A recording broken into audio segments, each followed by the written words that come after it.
सुप्रभात विद्यार्थ्यांनो. बघा मुलांनो, आज मी तुम्हाला मराठी ह्या विषयाचा असाइनमेंट यानी स्वाध्याय देना है। आप सब जानते हो हमारी बोर्ड पेपर पैटर्न कि 80 मार्क्स का पेपर हम लिखेंगे, यानी 80 मार्काचा आपला रिटन पेपर आहे एंड 20 मार्क्स ये इंटरनल मार्क्स यानी ओरल के मार्क्स।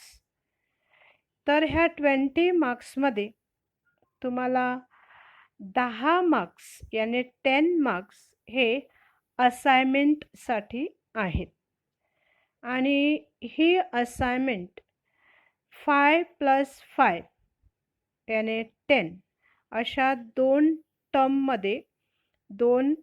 टर्ममध्ये 5-5 मार्कासाठी विभाजन यानी डिवीजन केलेला आहे।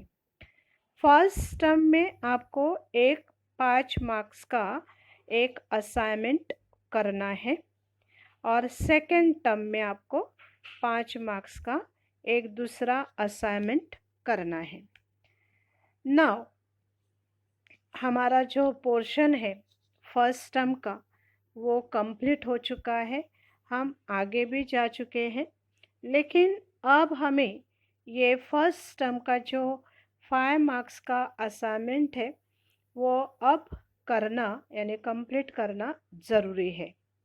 और इसीलिए मैं आज इस वीडियो द्वारा आपको असाइनमेंट के टॉपिक देना चाहती हूँ। तुम्ही सगळे 10वी मध्ये आहात, ओके। तुमचा सिन्सिअरली अभ्यास सुरू असेल ह्याची मी अपेक्षा करते आणि ते असायलाच पाहिजे। हार्डवर्क के बिना आप अच्छे नंबर नहीं पा सकते हो, तो हार्डवर्क करना ज़रूरी है। तो अभी जो मैं असाइनमेंट के टॉपिक आपको दे रही हूँ, मैं आपको एक्सप्लेन करूँगी कि किस प्रकार और क्या क्या आपको लिखना है, वो आप ध्यान से सुनिए और जिस प्रकार मैं बता रही हूँ उसी प्रकार आपको ये आपका असाइनमेंट एकदम सुंदर हैंडराइटिंग में स्वच्छ साफ सुथरा और अट्रैक्टिव ऐसा असाइनमेंट यानी ये कार्य, ये काम आपको पूरा करना है। तो देखिए बच्चों, अभी ये फर्स्ट टर्म का असाइनमेंट जो हम अभी करने जा रहे हैं वो 5 मार्क्स यानी 5 मार्क्स के लिए है और 5 मार्क्स के लिए मैं आपको 2 टॉपिक दे रही हूँ। इन 2 टॉपिक में पहला टॉपिक होगा पत्र लेखन। उसमें आपको ऑप्शन यानी चॉइस है कि पत्र लेखन एंड सारांश लेखन, पत्र लेखन एंड सारांश लेखन, इन दोनों में से आपको कौन सा भी एक टॉपिक असाइनमेंट के लिए लिखना है। पत्र लेखनाचा विषय दिलेला आहे, पुढील निवेदन वाचा व त्याखालील कृती करा। बघा हा विषय तुमच्या समोर आहे। खाली 2 टाईपमध्ये तुम्हाला पत्र दिलेलं आहे की प्रकाशकाकडे पुस्तकांची मागणी करणारे पत्र लिहा किंवा पुरस्कार मिळाल्याबद्दल त्यांचे अभिनंदन करणारे पत्र लिहा। ह्या एकतर तुम्हाला मागणी पत्र लिहायचे किंवा तुम्हाला अभिनंदन करणारे पत्र लिहायचे, दोन्ही लिहायचं नाही। तर एकतर मागणी करणारं पत्र लिहा यानी डिमांड लेटर लिहा किंवा दुसरं अभिनंदन यानी कॉन्ग्रॅच्युलेट करने वाला पत्र। तर ह्या दोघांपैकी एक पत्र तुम्हाला लिहायचं आहे। ॲड्रेस वगैरे विषय वगैरे सगळं काही ॲक्टिव्हिटी बेसवर तुम्हाला दिलेलं आहे, तुमच्या समोर ते आहे, ओके। तर हे पत्र लिहा किंवा त्याच्या खाली दिलेलं आहे सारांश लेखन आणि सारांश लेखनासाठी एक पॅरेग्राफ, एक उतारा तुम्हाला दिलेला आहे। तर तो पॅरेग्राफ वाचायचा आणि सारांश लेखन कसं करायचं हे तुम्हाला मी शिकवलेलं आहे। तर ते सगळे नियम, सगळे रूल्स लागू करून दिलेला पॅराग्राफ वाचायचा आणि त्याचा 1/3 याने 1/3 असा इम्पॉर्टंट महत्त्वाचा असा भाग तुम्हाला लिहायचा आहे, म्हणजे सारांश लेखन करायचं आहे. तर लक्षात घ्यायचं, एकतर पत्र लिहा किंवा सारांश लिहा, दोन्ही लिहायचं नाही, दोघांपैकी एक. ओके. त्यानंतरचा टॉपिक दिलेला आहे कथा लेखन, स्टोरी रायटिंग. तर तिथे तुम्हाला अपूर्ण कथा पूर्ण करायला दिलेली आहे, यानी इनकम्प्लीट स्टोरी आपको कंप्लीट करनी है. तो स्टार्टिंग इस कथा में, मतलब जो कथा का टॉपिक मैंने आपको दिया है, कहानी का टॉपिक, उसमें स्टार्टिंग दी गई है और एंडिंग आपको लिखनी है. यानी पूर्वार्ध यानी आगे का पार्ट आपको दिया गया है और पीछे का पार्ट आपको लिखना है. ओके. तर तो दिलेला कहाणी या कथा लेखनाचा जो टॉपिक आहे, अर्धी कहाणी अर्धी कथा जी दिलेली आहे ती नीट वाचा आणि मग त्यानंतर पुढे जी कथा येईल ती तुम्ही कंटिन्यू करायची आहे, कंप्लीट करायची आहे. आता इथे असाइनमेंटमध्ये लिहिताना जी अर्धी कथा तुम्हाला दिलेली आहे, हाफ कथा जी दिलेली आहे ती पण लिहा आणि त्याच्या पुढे तुम्हाला जी कथा पूर्ण करायची आहे ती लिहा. ओके. तर असाइनमेंटसाठी तुम्हाला असे 2 टॉपिक दिलेले आहेत, एक पत्रलेखन किंवा सारांश लेखन आणि दुसरा कथालेखन. ओके. तर हे दोन्ही टॉपिक तुम्ही असाइनमेंटसाठी लिहायचे. आता ही असाइनमेंट तुम्ही कशी पूर्ण करायची ते आणि कशी कुठे लिहायची ते मी तुम्हाला सांगते. यदि आपके पास ऐसे असाइनमेंट पेपर आपके पास होंगे, आपके घर में अवेलेबल होंगे, तो उसका उपयोग आपको करना है, यानी उस पेपर पे आपको लिखना है.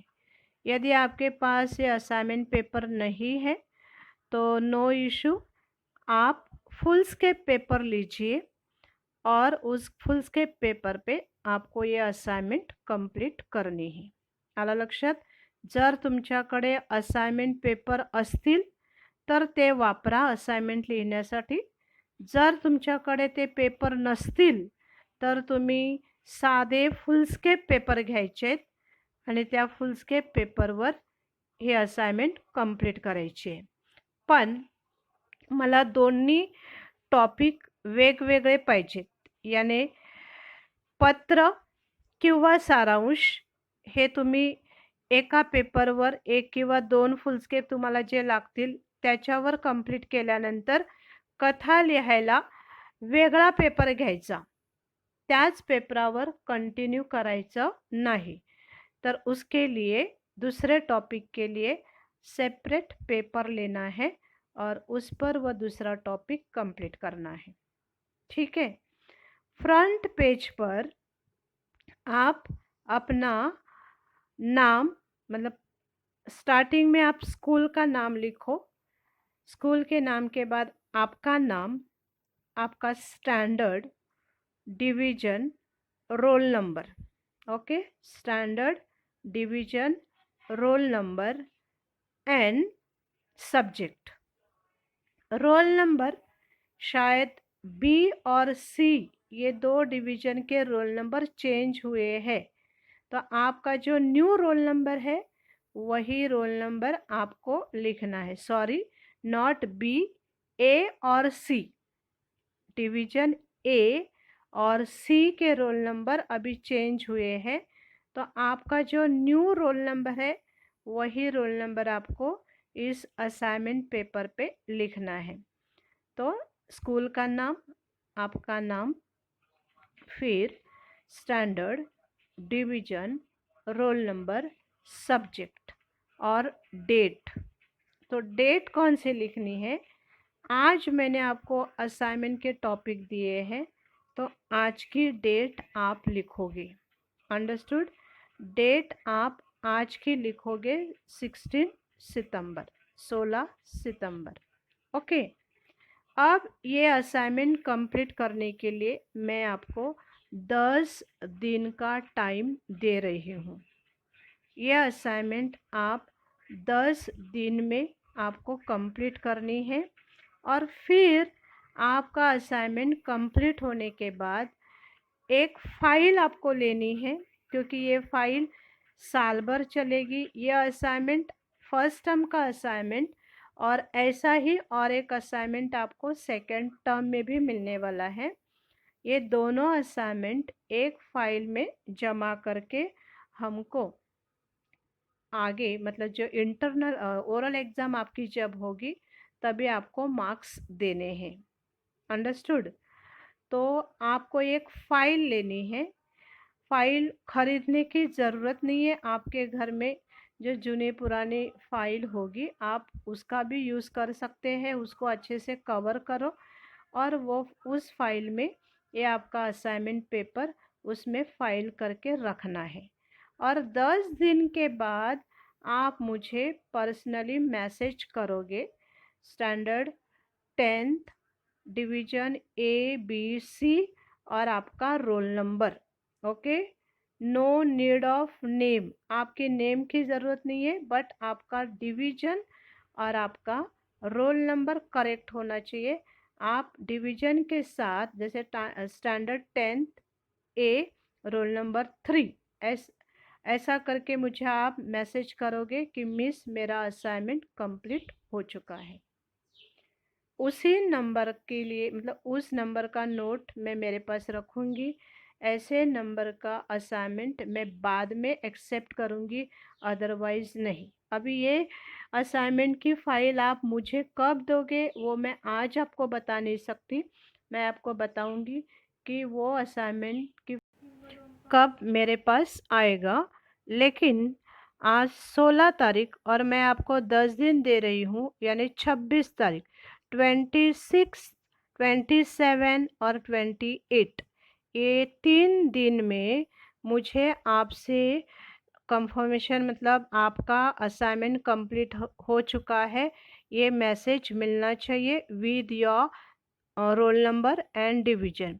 28 के बाद मैं किसी का मैसेज नहीं देखूंगी और ना ही आपका रोल नंबर मेरे पास नोट किया हुआ होगा।